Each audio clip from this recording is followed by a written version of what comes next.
Welcome into the At the Yard podcast. We are joined today by a special guest, the one and only Shooter Hunt, VP of Scouting for Prep Baseball, joins us to break down the San Diego Preseason All-State here on episode 136 of the At the Yard podcast. I'm once again joined by Vinnie Alfino. Shooter, thanks for making some time and breaking down some of these players at what was arguably, Vinnie, probably our most talented and deepest San Diego Preseason All-State to date. Yeah, I would agree. Top to bottom for our 2026 preseason events, it was loaded, especially in the 28 class, but we'll get into that in a little bit. I finally broke you guys down to let me come on the show after begging for the last few months to come down. So thanks for having me, though. I'm excited. We've talked so much in the past where I gave a phone call. Who's doing well? Vinny, I'm peppering you throughout the event, like probably just being a pain in your side. Who's doing good? What does this guy look like? Was this as good in person as it looks on video? Stuff like that. And to just get on here and actually put it out in the open, like these are the discussions we have behind the scenes. I'm looking forward to picking your brains here.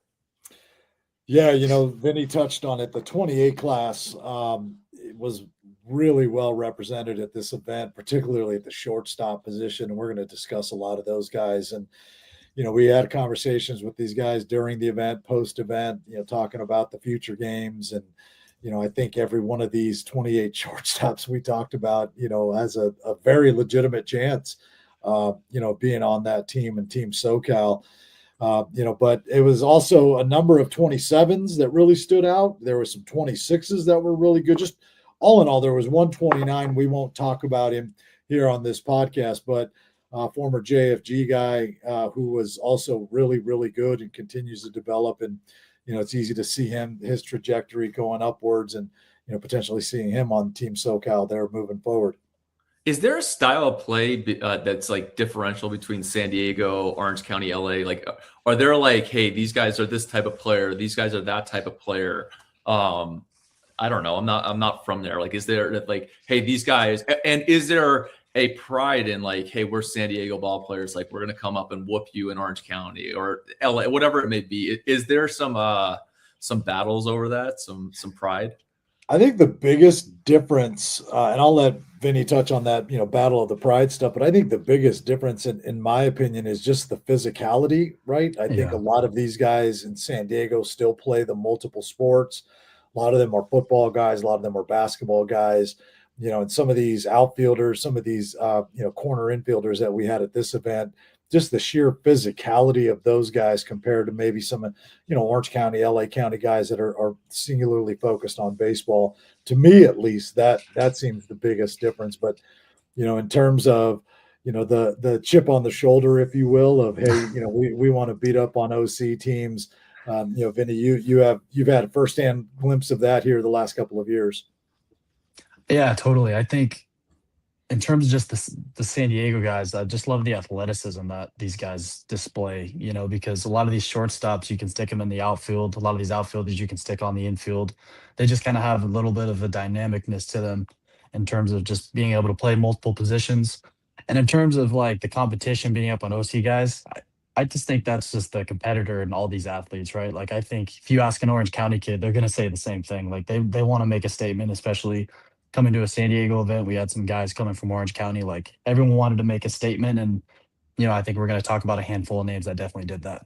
Give us a true state champion. Come on, Florida, or come on, California. Let's do it. Let me ask you though about, because like the 28s you talked about, like these are the guys. This is the next wave. Like I get my spring going, the preseason events. This 28 stood out. I'm starting to plan my national travels. Like I have to go here. This is the next name. We're obviously looking ahead towards next year's All-American game, which will be 27s versus 28s, which has to kind of get going now, right? Those preseason events lead up to the season. We get out on the road to see the spring.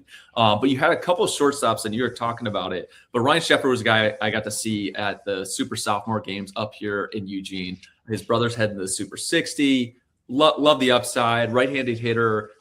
All the actions are super polished. But also Joel Vargas, who's a guy from down San Diego, we've known for a while now, right? Really talented. I think he's at Eastlake.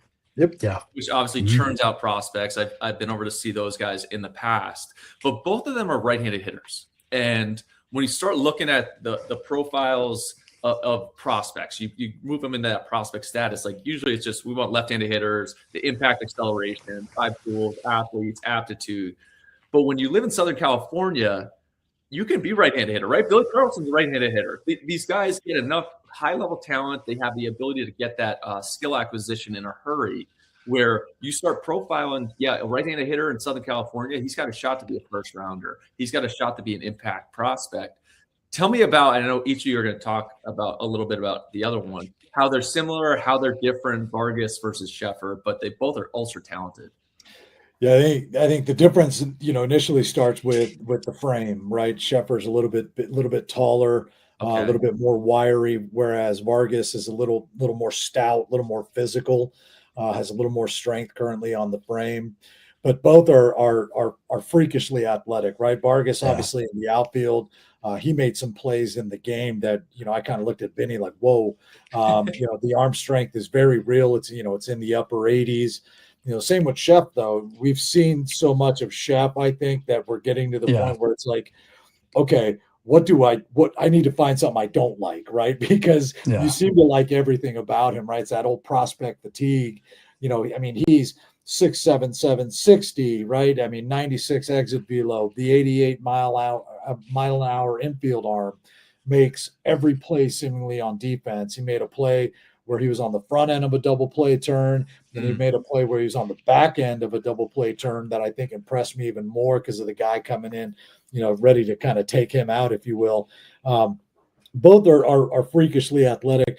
I think the carrying tool for both of them, aside from their athleticism and their defense, is the bat to ball skills. And Vinny, I'll let you run with that one. Yeah, I think in terms of Vargas, I think the bat to ball skills is pretty elite, I think, in terms of where he's at in the 2028 class. He seems to put the barrel on the ball at all time, all the time.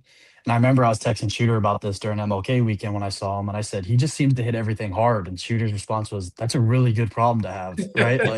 like that's just something that, not a lot of kids have, and it's something you can't teach. And he seems like he can go to all fields.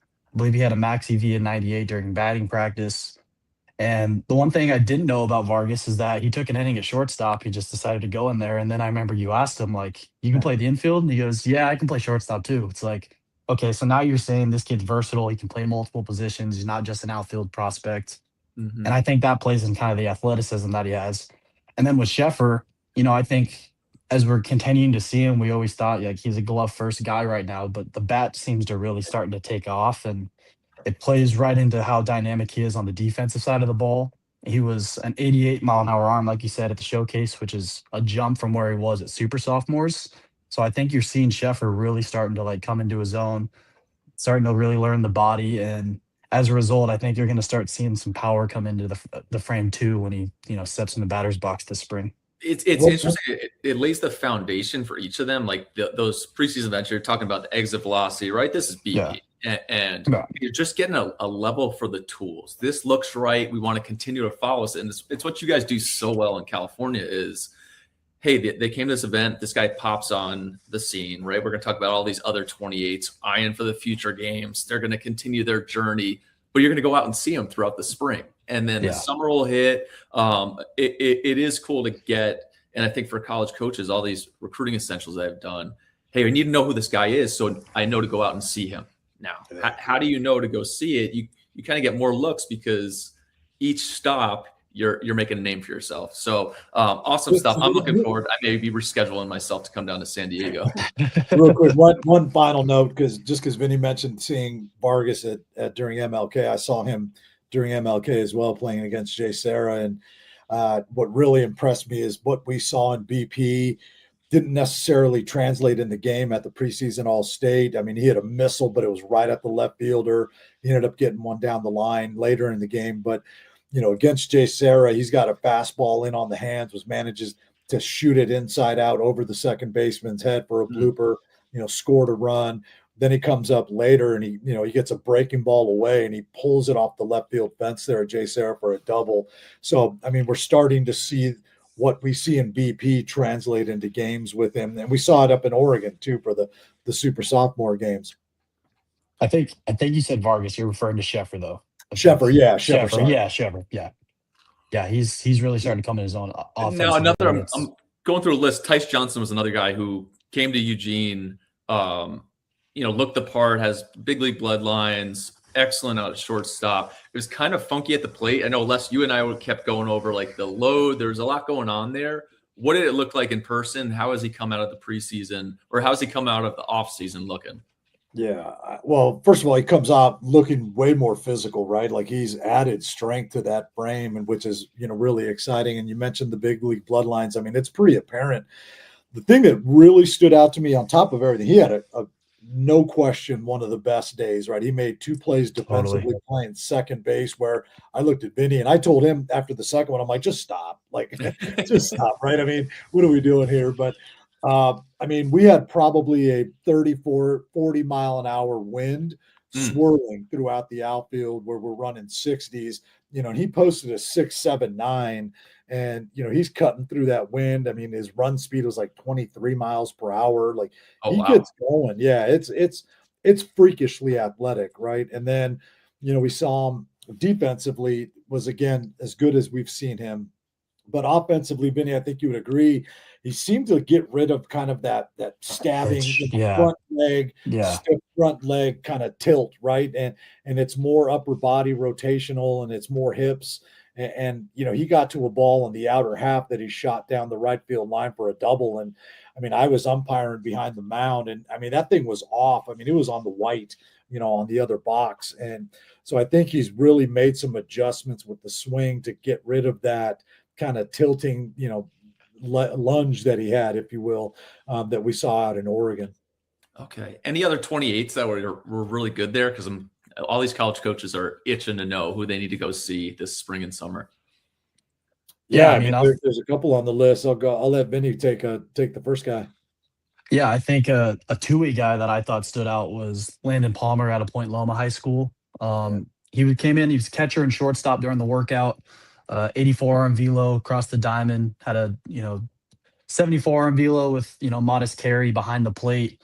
But then he hopped on the mound, and I thought that's where he really separated himself in terms of two-way talent. Was 83 to 85 on the mound, topped 86, 2100 plus spin on the fastball. Had a good curveball that he mixed in, 72, 73. I think he picked up 2 strikeouts during the live game against 5 batters. He was just getting whiff with the curveball. It was a good secondary mix for him. And it just kind of ended the day for me saying, like, this is a guy that I need to go see in the spring. Like those 5 batters was enough for me to be like, where is this going to take him in the spring leading into season for Point Loma? Yeah, So and he's I at remember Point Loma High. Point Loma High School, Okay. yeah. and I remember asking you, Vin, like, this guy's a 27, right? You're like, no, he's a No, 28. 28, yeah. It's like, oh, wow, okay, that, kind of elevates the stock quite a bit, but for me, Yeah. shooter, another 20, I got a couple, I got 3 actually, but, I'll start with Ethan Miller, the shortstop, and I think the Yeah. 28 class with shortstops is just really good. Mm. Former JFG guy for us a couple of years ago, couldn't make it up to Oregon, unfortunately, but made it out to the San Diego preseason All-State. He's at Centennial. First thing you notice is the added physicality, right? Like it's cool to see the development, and the work these guys are putting in. But I mean, as good at shortstop, maybe on in the same conversation as Johnson and Sheffer, in my opinion. Yeah. Makes Really? every play defensively. Ran a 705, 98.7 exit velo, 86 arm strength, which is up from our state games last year where it was closer to 81. He's a guy that's been to multiple events, and every time we see him, he just keeps getting better and better. But I think the advancements he's made with the bat during Totally. BP was really impressive. Again, it's BP, but that carried over into the game. He had some really long at bats. I want to say his first at bat was either 10 or 11 pitches. Spoiled a couple pitches. He knows his zone. He's really disciplined in the box, and he has the ability to use all fields with the middle approach. Right. I mean, he tries to pepper the gaps, and he'll tell you that. But he has the ability, to use all fields, which is for me, a guy that's, definitely on the rise, and a guy who at Centennial plays in the same league as Corona, as plays, Norco. Like, he's Yeah. going to see some really good quality arms and really good competition, and have an opportunity to really stand out in that league, in my opinion, this year. So who does Centennial play against? Sorry. They're in the Big Eight with Yeah. It's like Corona, Norco, Corona. Yep. No shortage of shortstops in that conference. No, and you No, can I add mean, him to the list, right? I mean, yeah. he's right there.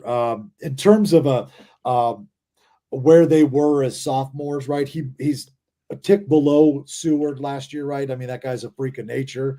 But when you look at, like, say, Carlson as a sophomore, like, it's pretty comparable where these two guys are from a frame standpoint, from an athleticism standpoint, from an ability to handle the shortstop position standpoint.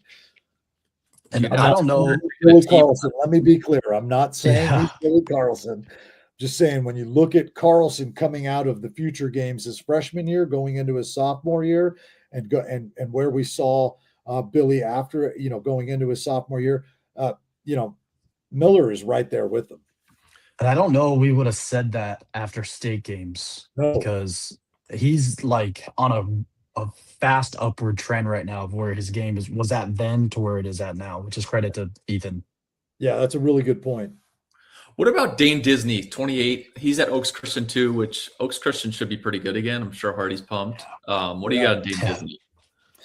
Yeah, Disney, this was my first look at him, other than, say, on video, but, Hardy's been singing his praises for a bit. And he did everything that you would think he was going to do based on Hardy's, input. 6.71 runner, 98-mile-an-hour exit velos, 85 from the outfield, showing off some arm strength, again, in a pretty serious swirling wind. Throws, had carry, they were on the plate.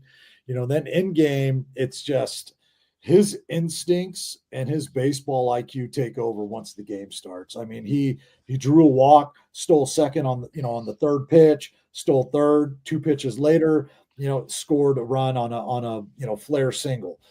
He had a knock in the game. He hit it so hard off the fence that he was held to a single. And it's smart of him not to try to extend it. Another guy who I saw with Sheffer, playing for Oaks at MLK the next weekend, and it was more of the same. He had a line drive in the gap for a base hit. He ended up scoring on that Sheffer blooper. Just is a guy that's ticking up. If there's potentially a knock on him that may hurt him, it's his height. He's under 6 foot. But you could throw height out the window, in my opinion, right? Baseball players are baseball players. And this guy, in my opinion, backed up everything Hardy had been saying about him in terms of his athleticism, his ability. But it's, again, the baseball IQ, I think, is what separates him from other guys. What about Evan Skelski? Like, Corona has more guys. Did they just keep reloading over there? Yeah. So we saw Skelski at the state games. He didn't play a whole lot last year as a freshman. He did catch pens. He did all that stuff at Corona. But the first thing that blew my mind with Skelski was his 6'7", 460. I mean, you don't see catchers. Yeah, you don't see catchers move like that. And it's an athletic gait. I mean, he's moving, right? And then you get into the workout. Every throw was, I mean, I'm the second tag baseman. zone. Right. I didn't move my glove, right? And if I did, it was, half an inch down or half an inch to the side or up. 98-mile-an-hour exit velo. He's added a lot of strength since I last saw him. And the pops at 189 to 206, again, with everything on the bag. Was 2 for 3, I believe, in the game. He had a barrel in the gap. He had another knock. It was so impressive to the point where I walked over to his dad after his first at bat, and I just said, "Hey, like, you're coming to the tryout." I just clear your calendar for May 30th. Like, you're coming to the tryout. And then I took it a step further and told him you might want to clear your calendar for the end of July too. So, I was speaking with Andy Wise. We ran an event there this last weekend. Speaking to him about Skelski, he said, he's going to get some innings behind the plate, but he also said, like, dude, he can play right field for us. He can play left field for us. He is that athletic and that smart, to be able to handle the outfield position. He's like, I'm going to have to find a way to get his bat in our lineup somehow, some way. So, Skelski's a guy, again, a lot like Miller, that, the trajectory is just shooting straight up. Where is that event? May 30th. My summer's already getting booked up quickly by you. Well, we have a May 30th Future Games tryout at Pepperdine, followed by our pro case the next day at Pepperdine.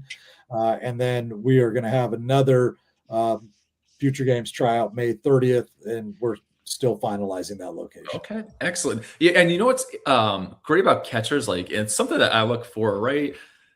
The pop times throughout, like how clean is it, the transfer, you watch the carry in the arm, but the accuracy is also something to watch for. And it's something that goes in my notes, like every throw is on the bag. And yes, this guy might have had a 178 and then the 205, 3 balls into center field. And you're like, what is this actually here? Versus a guy who's at 198, 198, 199, 202 on the bag. Yeah. Everything's clean, no cheat. Like those are little things that go into my notes that I carry with me. So kudos for you, Les, for bringing your glove and slapping down some quick tags.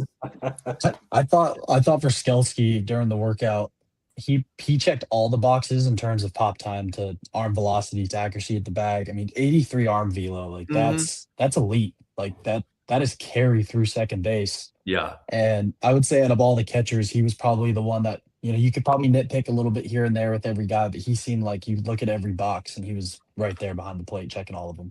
You know what he looked like, Shooter? He looked like a guy that went in the lab and prepared himself for this event, right? Yeah. Like, whereas some other guys just like, hey, it's another event, we're going to play a game.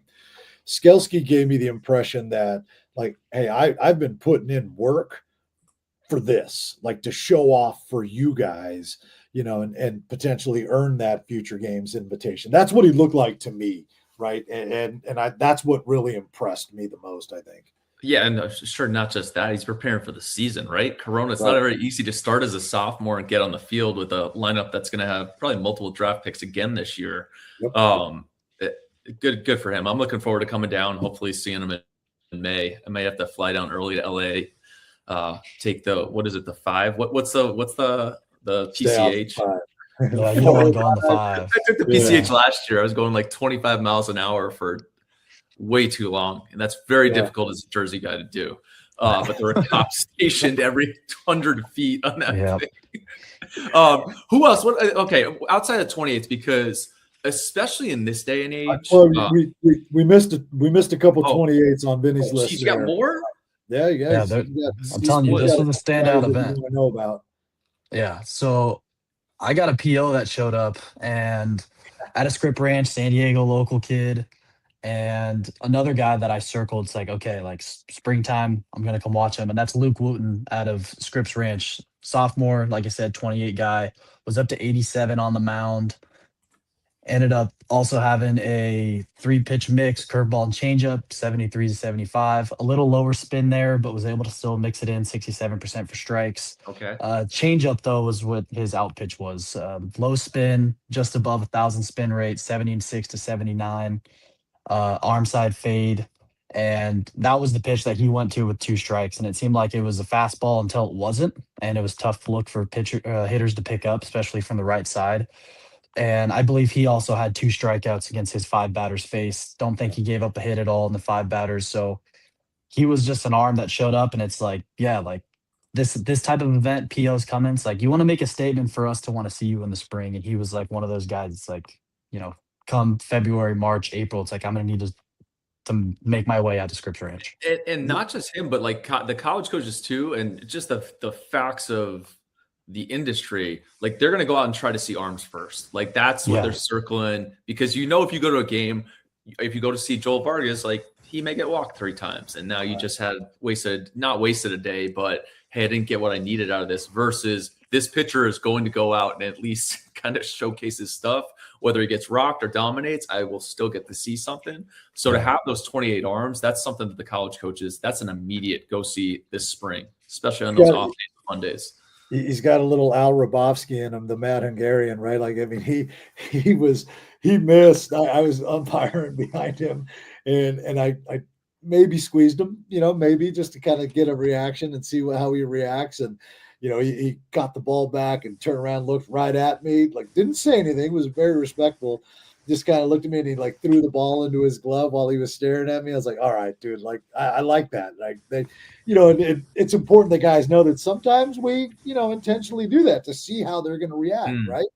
I mean, that tells you a lot about who they are as well. So, Wooten was a guy for sure that, I'm glad he came because he impressed. 100%. And I just want to make a note on him too, like 5'10", 175. Like, I think that there's some fill that's going to be coming in that frame too. So like you can see maybe some more velocity jump with him, as time goes on. Just wanted to throw that also. Yeah.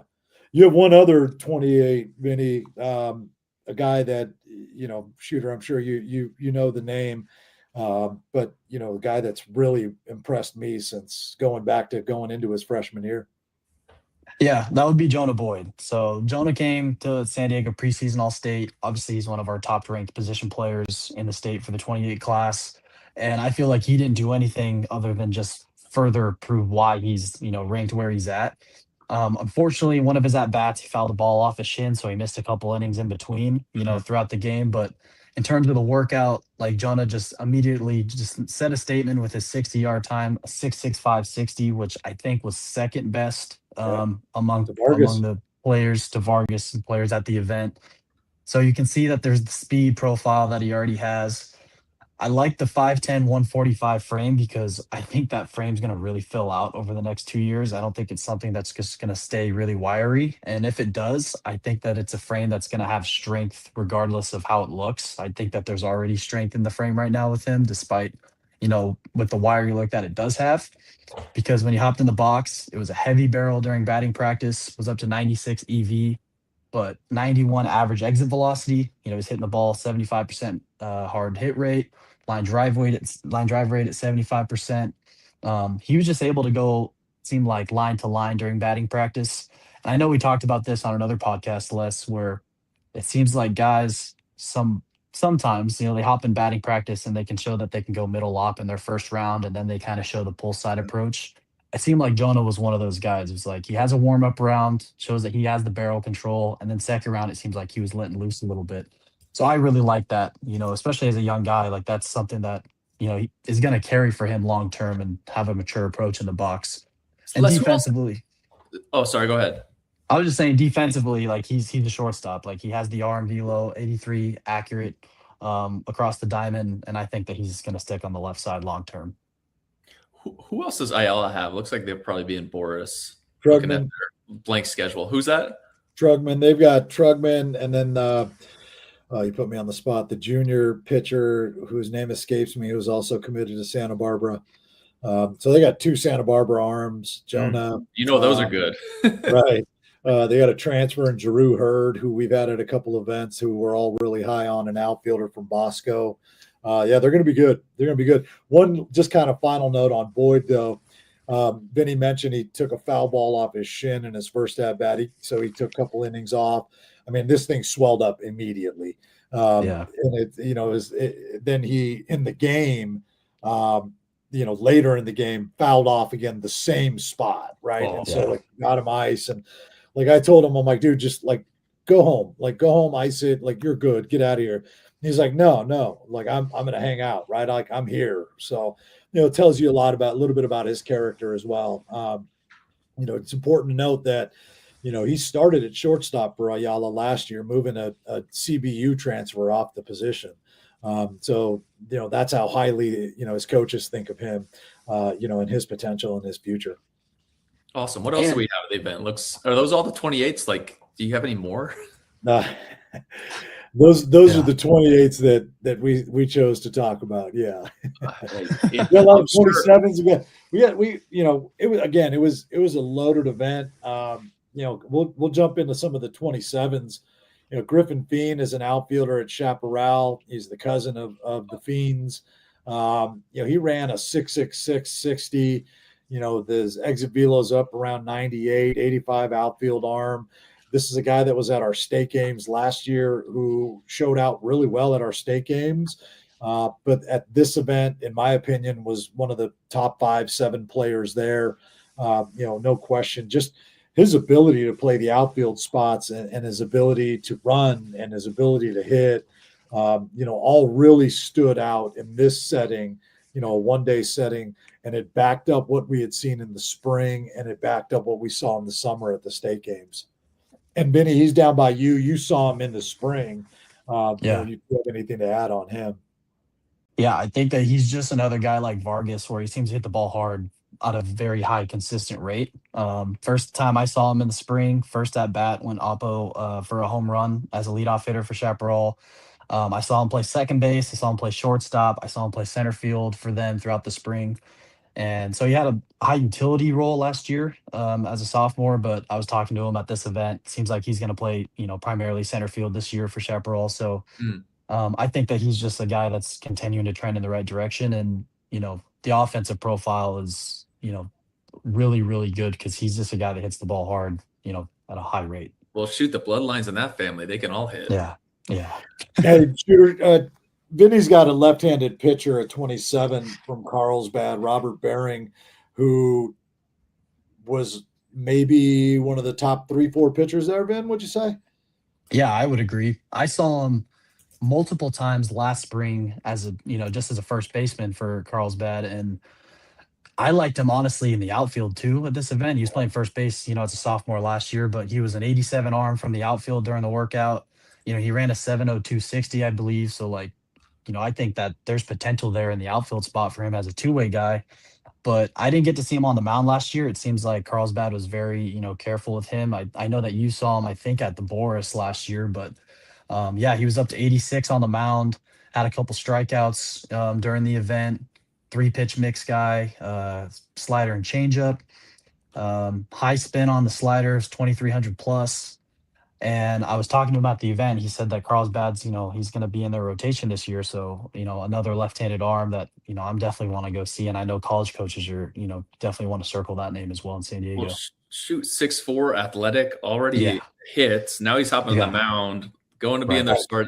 Feels like that guy where you may be releasing secrets that some D1 guys down by you are not happy about right now, but we'll hope for a good season out of Barry. Yeah.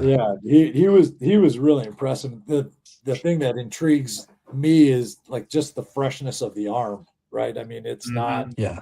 not a guy that's been in the rotation since his freshman year that's thrown a ton. So, being up to 86 with a fresh arm from the left side, that was one of the things that really stood out for me.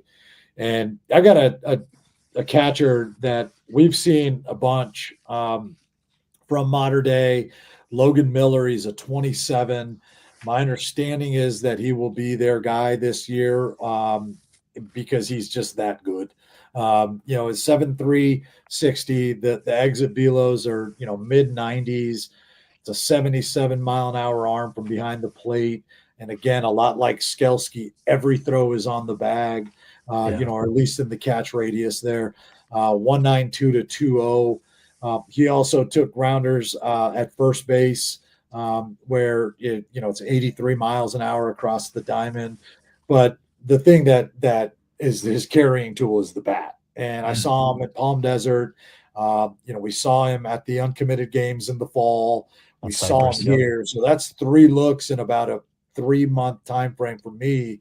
And all he's done is hit. And he hit at this event. He hit at Palm Desert. He hit in our uncommitted games, was arguably the best hitter there. It's just it's a big physical frame that, is durable, that can handle the position, but the bat is something that is really, really intriguing. And, he's going to have an opportunity in front of a lot of eyes this year there at Mater Dei to, impress some of those coaches. Isn't that where Blake Hunt went? Was he a Mater Dei guy? Yep. Those catchers that Mater Dei, they just blow up late. Yeah, they just, that's Blake Hunt's a perfect example of that. This is super. It's a little random, but my wife was down on a business trip down in LA, and I think somebody she works with went to Mater Day, and so she's texting me, and she's trying to spell Mater. She was just trying to enunciate it through text because she didn't know what it was, and then I provided way too much context. I immediately knew what she was talking about, and then gave like a full history of Mater Day. I'm like, how can you not know what this school? Like, I went down a full. You don't know what it is? It's a short porch in right field. And I went down a full field of like, I can give you a lot of info on this school that she did not care the least about. He's just wondering if you knew somebody. There's a couple other guys. I'll let Vinny take this one, but a guy that we are really high on, 26 arm out of Calexico down the border town there. Jose Ortega, we saw him last year's preseason All-State and was really, really strong outing there. Vinny saw him in the spring as well. And then what really impressed me, Vin, was the hit tool at this event on top of his abilities on the mound. Yeah, totally. I saw Ortega, like you said, in the spring, and the competition he was facing that day wasn't the best, but he obviously proved that he had the pitch ability, fastball, slider, and splitter. The splitter is really good with Ortega. Is I think his best pitch, 74 to 77, and it seems like guys just can't pick it up out of the hand. Fastball, he's up to 88 on the mound. I've seen him up to 89 last spring. Really projectable frame, I think, 6'3", 200 pounds. And I saw him double at the game I saw last spring, a double off the left center field wall. Ended up having, I believe, a hit in the live game here at San Diego. But I just really love the attitude that he brings every day. He seems like he's a really humble kid, but he's a competitor. And I think that's going to bode well for him at the next level. Comes from a really good family. I got to know his dad a little bit last spring, and I saw him also summer at the West Coast program invite, so I was able to talk to his dad there too. Just comes from a good family, good head on his shoulders, and I think that he's a guy that, projectability, I think there's more velocity in there. He just hasn't found it yet. I think it's a lot of untapped potential there on the mound. And I think that if he can find that, you're going to see some real gains with him, especially on the, velocity side of things. But, he's a guy that I think can definitely help a program at the next level. And it seems like we've been talking about this on a couple podcasts. Like there's a lot of good uncommitted 26 is still available, right? And I think that Ortega is one of those guys that you need to keep on that list.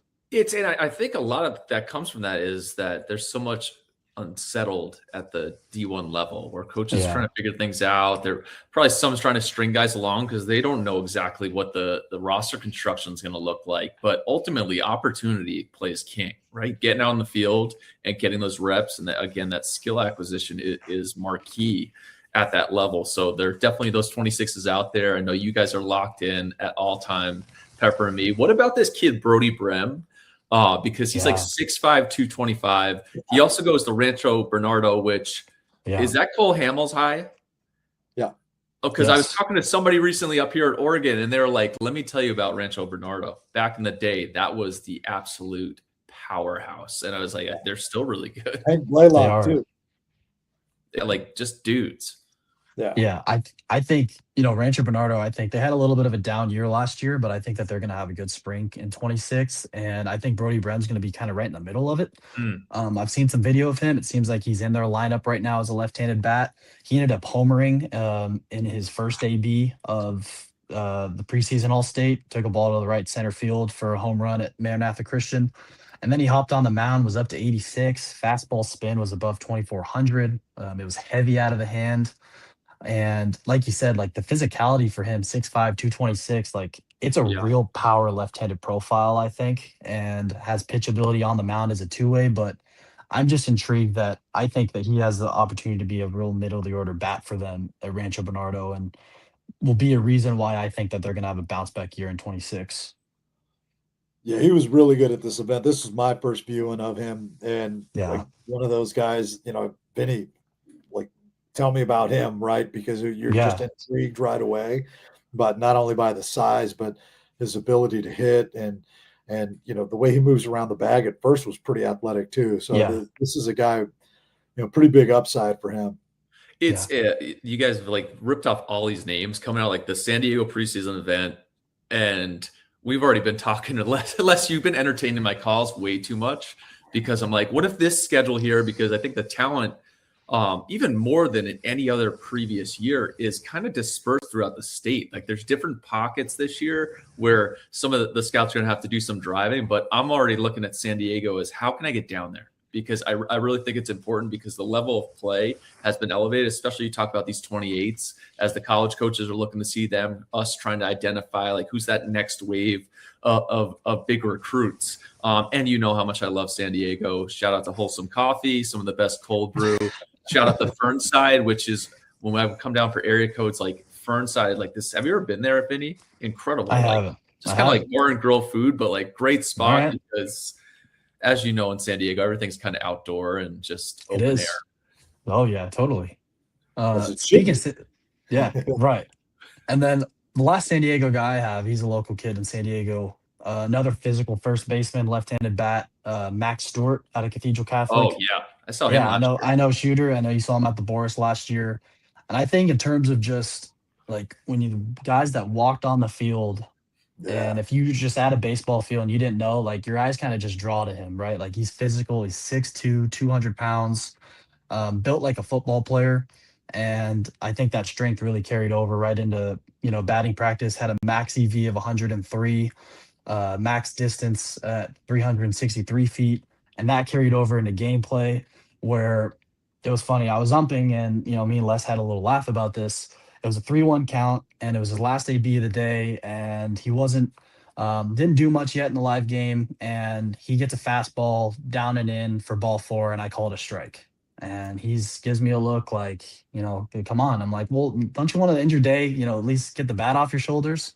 Yeah. And he goes, okay, okay. And then next pitch, fastball, he homers right off the net in right field. And that's like something that we wanted to see, right? Like, could the batting practice carry over in the live game? I know I've seen him hit last spring, but like I just wanted to see the gains that he's made. And pull side power is something that he really has. Can play first base, corner outfield position, but I'm expecting big things from him for Cathedral, who's going to be one of the best teams in San Diego. Yeah, and Shooter, I'll end with the guy just because I know how much you love two sport guys. Wes Gomes, the 27 catcher out of Murrieta Valley, former JFG guy, catcher, first baseman. He's a defensive end for Murrieta Valley. They made a deep run in the postseason, and this was probably his second time facing live pitching. So you kind of take what he did at the plate with the grain of salt, although he did get the bat on the ball.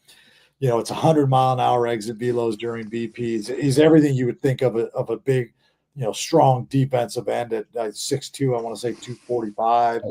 Oh, 76-mile-an-hour arm strength, 199 to 209 on the pops, was 81 from first base side. And, it's always been kind of a really strong defensive profile with, a little bit of an inconsistent bat. I don't know if that's attributable to being, the two sport guy, misses obviously a good chunk of the summer with football, and then misses all the fall because of football. So, but this is a guy who, you see him, you're like, okay, that looks like what it's supposed to look like. But, just just a great kid, right? Happy-go-lucky, always smiling, always willing to have a conversation, always willing to ask questions and learn. But it's a guy who I think is due for a really big season offensively there for Murrieta Valley, and they're going to have a couple of arms that'll give him a really good look, at least for coaches, for his defensive prowess as well. But I just wanted to throw Wes in there because again, really, really a strong player who I think with more added reps is going to be a very fine catcher, long term. awesome stuff. There's some good guys that I need to get down and see soon. Yeah, no doubt, no doubt. But Vinny and I, we're grateful you hopped on, do this with us, Shooter. Absolutely. Give you a little insight into the California perspective of things here. Like, that's one of the things we love about you is like nobody, within our company or in our space or people, outside of our company who try to do what we do, they don't really have that appreciation for the SoCal shortstops, which is why we led with, 4 or 5 guys that we think are going to fit that billing, right? Yeah, I mean, nonstop. I've talked about it ad nauseum. The first time I came out and was like, "What is going on here? This is not like where I grew up. This is a much different look." So shout out to you guys for continuing to put them on blast. I'm already looking forward to the summer, but not before the spring. Which, shoot, I may be coming down by you 3 times in the spring, but Awesome. I'll give you a call after this, though. We'll go into another 45 minutes on what if I went here and then can I make it?